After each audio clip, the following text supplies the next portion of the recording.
Bonjour à tous et bienvenue dans votre journal des produits de bourse de l'Obsat du mardi 16 avril.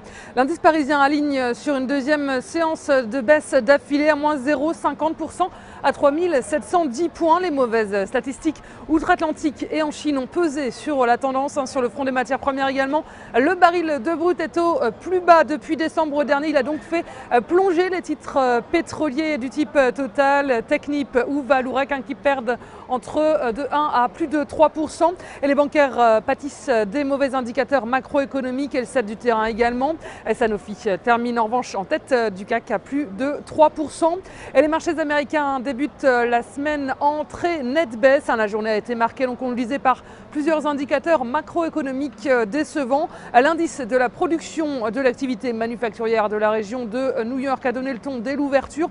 Il est ressorti en fort recul de près de 6 points au mois d'avril et donc nettement inférieur aux attentes. Et deuxième indice décevant, c'est le sentiment des promoteurs immobiliers qui s'est à nouveau dégradé au mois d'avril, et ce pour le troisième mois d'affilée.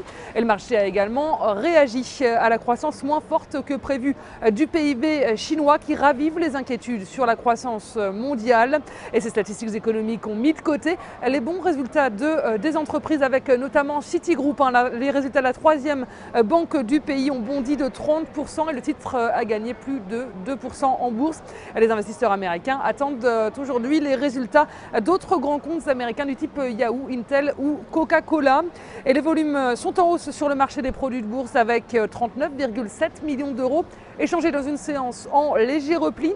Et du côté de la répartition par type de produit, les certificats sont encore forts à 89% des échanges, les varants sont en baisse à 11%. Concernant les transactions, les certificats représentent 71% des échanges et les varants 29%.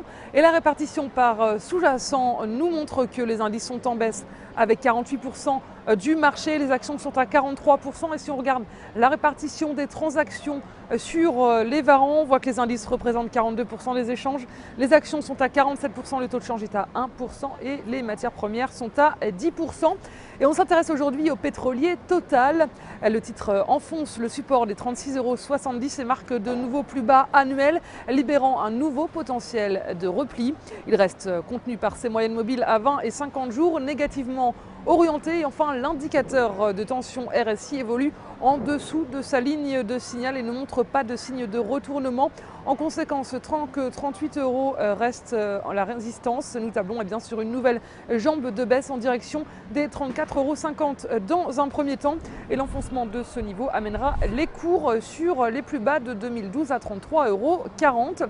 La stratégie qui vous est proposée pour jouer cette valeur, c'est l'achat du warrant put Total à 4 926 d'Unicredit au prix d'exercice de 35 € et d'échéance au 6 décembre 2013.